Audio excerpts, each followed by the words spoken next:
Hi everyone, it's QuickyBaby and welcome back to World of Tanks, and today we've got the pleasure of watching Zilink playing in the Tier 8 Preferential Premium Matchmaking Tier 8 German Tank Destroyer. It is the Jagdtiger 88. Haven't featured this vehicle on the channel in 4 years because I think 4 years is about the time that it takes somebody to actually have a good game in this tank, right? Yeah, well, that might be a bit of an exaggeration, but I have to admit, this vehicle for me personally, not my kind of tank. Now, when I first played World of Tanks, as you most likely will know, what's the first tank that I went for? Of course, it was the Tiger. The Tiger. I think that's probably quite cliche. In fact, I know it is, because when I ask a lot of you in Tankfest what you want me to play more of, it is, of course, the Tiger. The Jagdtiger, on the other hand, you know, cumbersome, never really been a vehicle that has the flexibility to be able to defend against multiple scenarios, and importantly, unlike its bigger brother at Tier 9, the standard Jagdtiger, this vehicle doesn't really pack a large caliber gun. It's unusual though, because of course, you knowing that I like vehicles like the Comet with their great rate of fire and high damage per minute, you think that I would also enjoy having an 88mm at Tier 8 with a whopping rate of fire that you can get on the Jagdtiger. But yeah, it's just never really been my thing. However, Zilink is going to show his prowess in this fearsome beast. Now, the Jagdtiger 88 was buffed in Update 1.2, along with pretty much all of the other preferential matchmaking tanks, because Wargaming simply, I guess, didn't find a way to be able to fix the template system last year, or alternatively just find a way to force preferential matchmaking tanks to at least meet Tier 7s when they meet Tier 9s and not get stuck in those 5-10 matchups against Tier 9 tanks and Tier 8 vehicles, because really they're balanced against Tier 7.5. Anyway, let's not focus on that. Let's focus on what the buffs were to the Jagdtiger 88. Firstly, its already rather impressive damage per minute was amplified. It is now sitting at 2,823 damage per minute. That went up from 2,666, and that's because the rate of fire increased by 0.6 rounds a minute. This thing now fires just under 12 rounds a minute base, and of course, when you put a gun rammer, crew skills, if you do fancy using chocolate on this tank, you're probably going to burn quite a lot, but at least you're going to have an even more impressive damage per minute for it. Now, I personally wouldn't use chocolate on this vehicle. I think it has to use at least a repair kit, probably a large repair kit as well, because if you get tracked, it's all over for you in this tank. It's so easy to be able to track and also damage this tank from the side. Right here, that's a kill shot and the track. From here as well, obviously from the other sides, it's just absolutely awful, which is why I quite often like to take 2 repair kits in vehicles such as this. Maybe taking a super heavy spall liner to drop the med kit could work out if you absolutely, utterly have to take chocolate in this tank, but then you'll be having to drop a fire extinguisher. And you won't be able to make use of the impressive hit point pool that this tank now has at 1,500. It's gone up from, I think, 1,300 that this vehicle used to have in Update 1.1. Now, 1,500 hit points on a tank destroyer at Tier 8 is rather nice. Wargaming have obviously changed that. It used to always be the case back in the day that tank destroyers, at least up until Tier 9, had significantly less hit points than their medium tank and heavy tank counterparts. Think about the ISU 152, for example. I believe that vehicle had 1,010 hit points right up until several patches ago, where they reduced the penetration on its BL-10 gun from 286 down to 260, and then they increased the hit points up to 1,200, which kind of makes it a lot more resilient. Now, the Jagdtiger 88, there's no problem with this tank really having high hit points, because it needs to be able to weather the storm, because it's cumbersome. It doesn't really have the best armor, at least in matchups like this, and also matchups where it has to meet Tier 9 tanks. And with the amount of premium rounds that are fired at it, yeah, its armor doesn't really hold up. And so those hit points are quite often the difference between it managing to put that extra round in to be able to secure at least a couple of kills in the game, or just getting a whitewash and going back to the garage. Now, Wargaming also buffed the aim time of the Jagdtiger 88 all the way up to 1.8 from 2 seconds. They also increased the traverse speed, and this was massive actually. They increased the tank traverse by 6 degrees, from 26 up to 32, which has changed its effective traverse speed at base without an exceptionally skilled driver from 24 degrees a second, well, just under 25 degrees a second, to under 30.5 degrees a second. That's a massive increase, and on soft, you're pretty much about 25% better traverse speed on this vehicle. So it's actually much, much harder to be able to out-traverse a Jagdtiger and try and get around its side if you're in a heavy tank. Right up until before 1.2, these things were probably one of the biggest, tastiest snacks I think I could possibly see on the enemy team.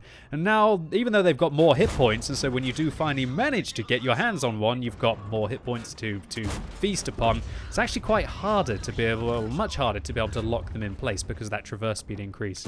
All right, so Jagdtiger 88 versus a defender on the enemy team. Oh, this probably isn't going to end very well, but somebody this really isn't going to end very well is that Jagdtiger who's just got locked down. And look at that. Zerlink has enough time to be able to shoot the Carnarvon and then shoot the Jagdtiger afterwards before they're able to traverse their tank round and then get themselves into cover.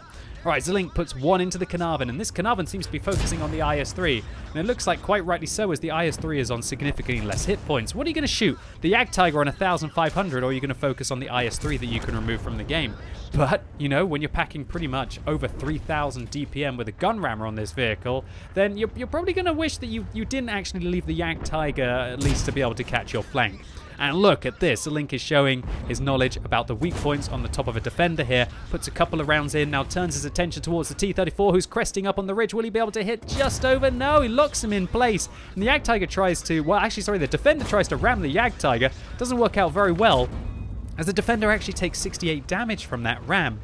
And then bounces another shell off the upper hull of the Jagdtiger 88 here. This defender is completely panicking right now, showing you that you can't just be using a more overpowered tank. There is also an aspect of skill in these engagements as well.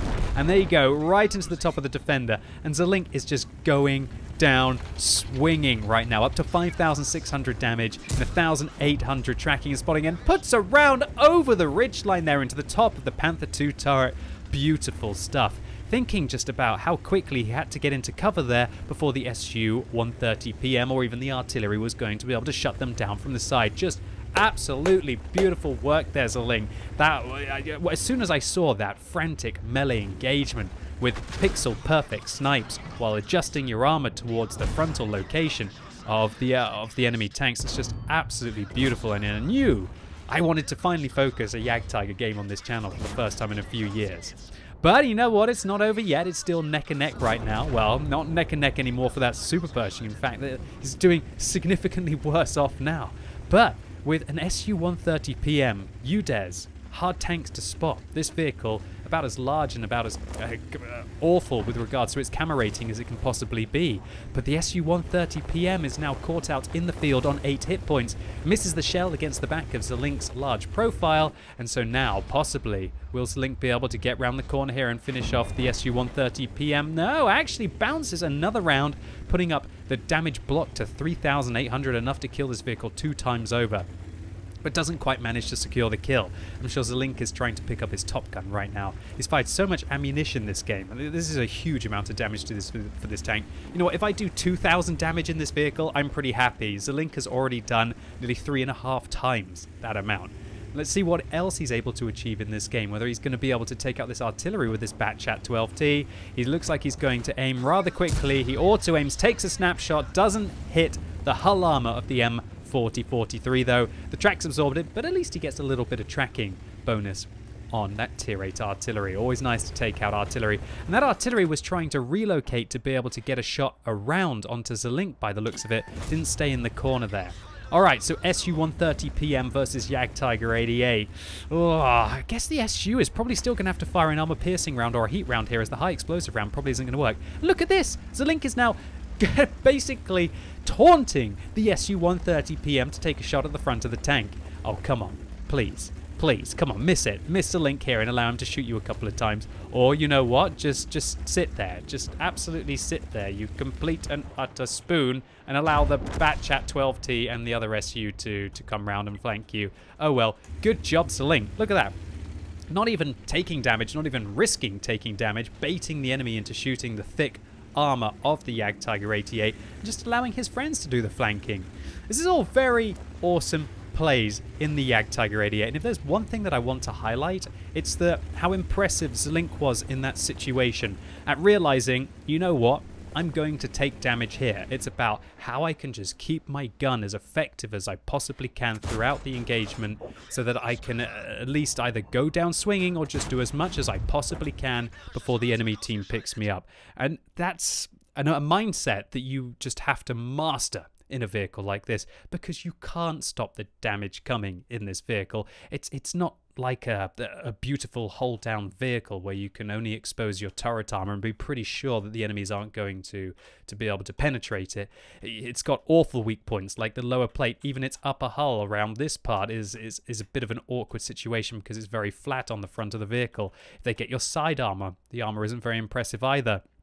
You've just got to try and make the most of it by keeping the thick part towards your opponents, try and focus on the right targets, and importantly, situate yourself with your positioning is key. The way he got himself into this corner as quickly as possible to stop the SU from being able to engage him, and also to bait the artillery from a position probably here to try and come out to here to try and get a shot around the corner to try and find Zalink while he was in this position was just absolutely beautiful. And plays like these allows Zalink to just smash an absolute result of a post-game aftermath. A Confederate for assisting his team in enabling them to kill 6 tanks, which he damaged. A Steel Wall Medal for blocking 3,830 damage. A High Caliber, just a ridiculous amount of damage to do 7,655 in a Jagdtiger 88. In 10 minutes as well. It's just ridiculous. Usually, to be able to do that much damage in a Jagdtiger 88, you've just got a complete and utter bunch of Muppets sitting in the open and you're shooting at them at very long range. This was all close quarters combat, heart in your mouth kind of stuff, which just made it all the more impressive. And a Top Gun as well for 6 kills. That's always impressive when you get both the Confederate and the Top Gun, clearly showing that you've shot at least 12 of the opponents, usually indicating complete domination. And for this, 2,228 base experience points. You know what? If it had been 1,400 and then you'd added 50% on top of that, that would have been less than that and still enough to get an ace tanker. This was an ace tanker plus about 60 or 70%, or maybe even double what you would need to get to be able to achieve an ace tanker in the Jagdtiger 88. Because this happened during the Christmas event, 287,000 credits profit, not too shabby. So, Zalink, congratulations to you. Your question is, Jagdtiger 88 good now? In brackets, QuickyBaby? I just...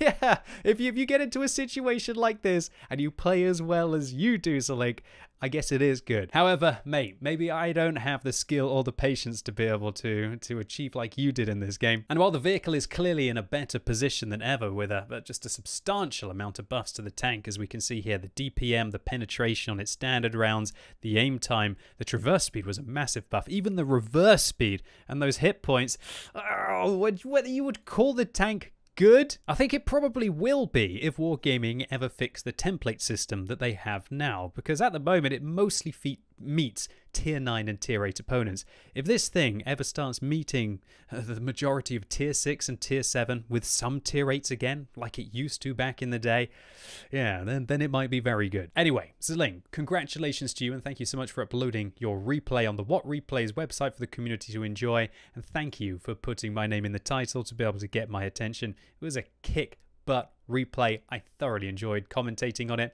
and I hope all of you enjoyed this video as well. If you did, give it a thumbs up, but if you hated it, give it a thumbs down. And if you're watching this video as it's released on Sunday, it's time for another World of Tanks Tech Tree Showcase on twitch.tv/QuickyBaby. And this week, 971 of you have voted, and the winner is the, wow, very new player-friendly Tier 10 Soviet medium tank, the Object 430U, with 50 votes. And so come along right now as I showcase, as I mentioned, probably the first tech tree that I would ever recommend a player to be able to get towards, because the Object 430U is just so well-rounded. So you can see if it's a line that's interesting for you, or alternatively, if you already have the tanks, maybe pick up a few tips and tricks along the way. And so I'm really looking forward to seeing as many of you as possible right now on twitch.tv/QuickyBaby. And as always, thank you so much for watching. You've been epic, and hopefully I'll see you soon.